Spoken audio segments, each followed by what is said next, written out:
Con la questione degrado, sicurezza, poi c'è anche il problema profughi. In che posizione secondo lei si deve mettere questa città? Queste città, perché sempre bisogna parlare Venezia e Mestre, in realtà sono due realtà secondo me completamente diverse. E dopo Sì, anche con questo mi allaccio a che cosa ne pensa di un'autonomia anche certo. eventuale. Allora, sicuramente sono città diverse, sia Mestre che Venezia come le isole, ma il problema della sicurezza e del degrado riguarda tutti, chi magari un po' più forte, chi meno, e Mestre è una delle città che vive maggiormente la questione del degrado e della sicurezza. Dico solo due parole, per me sicurezza significa tolleranza zero, cioè proprio non va più creato nessun precedente, le regole valgono per tutte, vanno fatte rispettare. Nel nostro programma prevediamo il vigile di quartiere, proprio perché ogni realtà deve essere monitorata nel rispetto della sua specificità, e va fatto un H24 con la presenza del corpo di polizia municipale, con turni, con garanzie che il cittadino deve essere certo che c'è qualcuno in questo momento che lo aiuta, va bene, affinché la sua libertà non venga compromessa per tutti i fatti che succedono e tutte le persone che oggi hanno riempito Mestre da extracomunitari, Barba Nera, Rom e chi più ne ha più ne metta. Quindi per me tolleranza zero, e non solo, significa anche rivisitazione di tutto il corpo di polizia municipale, perché io sono dell'idea che all'interno del corpo di polizia va applicata la stessa regola che c'è sulle forze dell'ordine, vedi la finanza, dopo 3 anni, 4 anni io ti cambio di zona, quindi uno è chi era a Mestre va a Venezia, chi era a Venezia va a Mestre, e quindi deve cambiare completamente tutto il sistema anche del potere che si attua attraverso l'indossare anche una divisa. Sul degrado per me vale la teoria della finestra rotta, quindi noi attraverso una mappatura divideremo le zone per vari punti, faremo un intervento con squadre che potranno ripristinare quella che è la pulizia, quello che è il decoro, dopodiché sanzioni serie per chiunque crea danni a quelli che sono gli immobili di proprietà comune, ma anche gli immobili dei privati, perché è vergognoso che il privato si debba trovare nelle condizioni che non può entrare in casa perché gli dormono sul gradino d'ingresso i Barba Nera con materassi, o che continuiamo ad accettare che questa gente fa i suoi bisogni davanti alle porte dei negozi e delle case. Quindi come esiste la sanzione se i cani fanno la pipì, esisterà la sanzione se si vede qualcuno che invece di un bagno usa la città, va bene, come servizio igienico. Queste sono regole che dovranno esistere dal primo giorno. Per quanto riguarda il tema dei profughi, è sicuramente un tema che ha dei risvolti da livello nazionale a livello poi territoriale. Io credo che Venezia abbia già fatto la sua parte per sicuramente una grande disponibilità che ha avuto da parte della Caritas, ma non solo, penso a tutti i profughi che sono stati accolti al Morosini, al Lido, e che ovviamente adesso dovevano essere spostati per un uso diverso che deve avere l'immobile, ma penso anche a quel tentativo con Zellarino di portare i profughi presso la scuola. Proprio per questo motivo io avevo fatto, quando è venuto fuori questa ipotesi, una lettera direttamente al commissario Zappalorto chiedendo assolutamente di non fare una scelta di questo tipo, perché già quella realtà di Zellarino era stata toccata dalla presenza di profughi con tutta una serie di conseguenze. Profugo per una realtà come la nostra, come extracomunitario per una realtà come la nostra, che vive di turismo, con delle presenze turistiche dove è la prima provincia in Italia per presenze,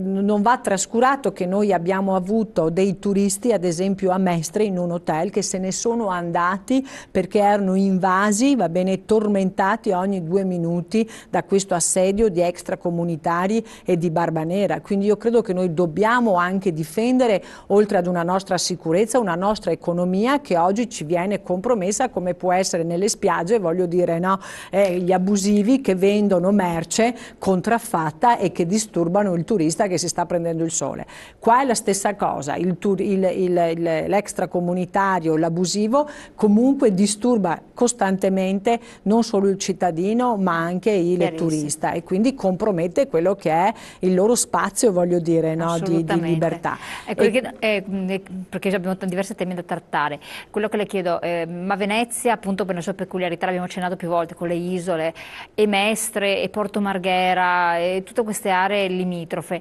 hanno bisogno di amministrazioni differenti? Si è arrivati anche a porre questo problema di gestioni diverse, di autonomie? Allora, lei sa che è stata presentata una richiesta di referendum che però non è stato affrontato da parte della Regione Veneto, in quanto è stato posizionato all'ordine del giorno della discussione in commissione tra gli ultimi punti, e quindi non è stato affrontato all'interno di questa legislatura. Io sono stata la prima, come rappresentante delle istituzioni provincia, ad esprimermi favorevolmente per il referendum, perché io credo che 9.000 firme che sono state raccolte sono una testimonianza di democrazia che va assolutamente rispettata, e siccome il referendum è previsto dalla nostra legge, io credo che 9.000 firme che lo chiedono non devono far paura, ma devono invece essere rispettate, e quindi io nei miei primi 100 giorni di governo della città ho messo dentro che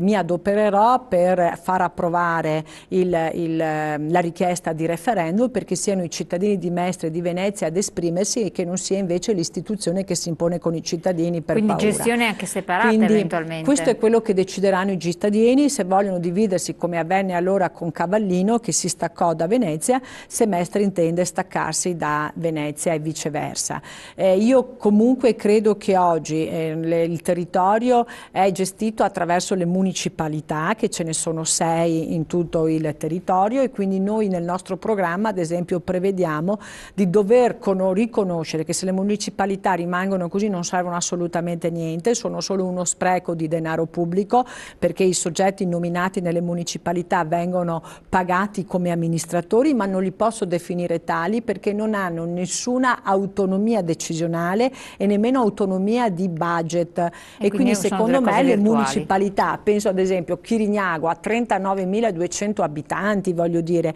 la municipalità di Favaro lo stesso. Allora queste sono realtà che sono completamente diverse da quella che può essere Venezia Centro, da quella che sono le isole, e quindi devono avere una loro capacità ed autonomia di definire quelli che sono i bisogni, di stabilirne le priorità e anche andare a scegliere quelle che sono le spese. Chiaramente sotto una regia, va bene, che è del Comune di Venezia, ma i quartieri devono essere, le municipalità devono essere nelle condizioni di poter essere utili. Allora solo in questo caso servono veramente, perché in un territorio di queste dimensioni, di tale diversità, ha bisogno di avere delle sentinelle nei singoli posti che aiutino a capire realmente quello che è il problema e come affrontarlo. Soprattutto se pensiamo che oggi il sindaco della città di Venezia diventerà il sindaco della città metropolitana. Bravissimo, infatti qua ci conosciamo un altro tema, città metropolitana. Come impostare la cosa? Perché anche qui va ad abbracciare i confini della provincia, è un altro territorio vasto. Assumere le competenze in capo al sindaco fa una cosa fattibile o può complicare ulteriormente? Questo è un motivo che ancora di più ha determinato la mia candidatura, nel senso che mi vedo come un amministratore che si propone il suo secondo mandato, perché la provincia di Venezia oggi coincide esattamente con quella che sarà la città metropolitana, è la città metropolitana dal 1° gennaio del 2015, e quindi bisognerà lavorare, perché io credo che c'è un momento per opporsi, come ho fatto io, che mi sono scontrata fino all'ultimo perché non credevo in una città metropolitana fatta così, quindi ho sempre contrastato l'allora sindaco Orsoni, che ha voluto questa città metropolitana, contrastando anche e soprattutto quello che è l'elemento che ha privato la libertà e la democrazia dei cittadini di scegliere il soggetto che deve governare il proprio territorio. Invece noi sappiamo che oggi questa democrazia non è stata rispettata nel momento in cui si decide che il sindaco della città capoluogo è il sindaco della città metropolitana. Questo doveva passare attraverso un'elezione diretta, come era prima per il presidente della provincia. Ma si ricadeva nel sistema delle province a quel punto? Ma non è vero, perché il problema delle province non era l'elezione, il problema delle province era il costo ma neanche il costo, perché alla fine adesso tutti sono disperati e gridano perché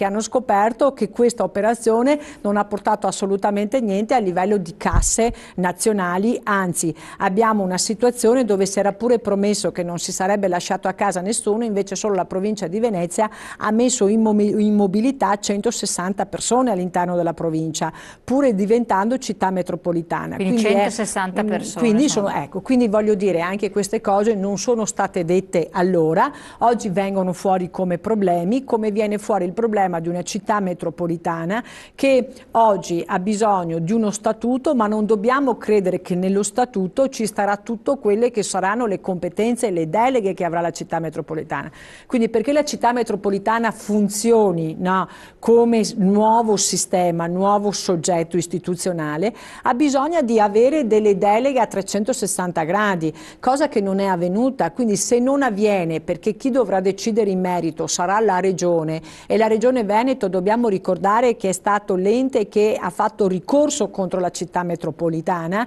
quindi non ha mai attribuito deleghe maggiori, e questo non l'ha fatto nemmeno con la provincia, ed è stato uno dei problemi delle province di percezione poi di enti inutili. Se la Regione Veneto non andrà a riconoscere alla città metropolitana nuove deleghe in materia di turismo, in materia di urbanistica, in materia di sanità, la città metropolitana sarà esattamente quella che era la provincia. Siccome oggi le regioni temono le città metropolitane, perché le città metropolitane sono solo 10 in tutta Italia, e quindi si ha il terrore che diventino dei soggetti con dei poteri, soprattutto anche con un rapporto con il territorio molto più forte di quello che può avere la regione, che sovrasta quella che è la regione, con tutto un dibattito che sappiamo che è già sui tavoli, che è quello di ripensare proprio, no, quello che è il sistema regionale. E quindi io non vedo tante chance per le città metropolitane. Resta però il fatto che noi oggi dobbiamo viverle come opportunità, perché è un concetto di area vasta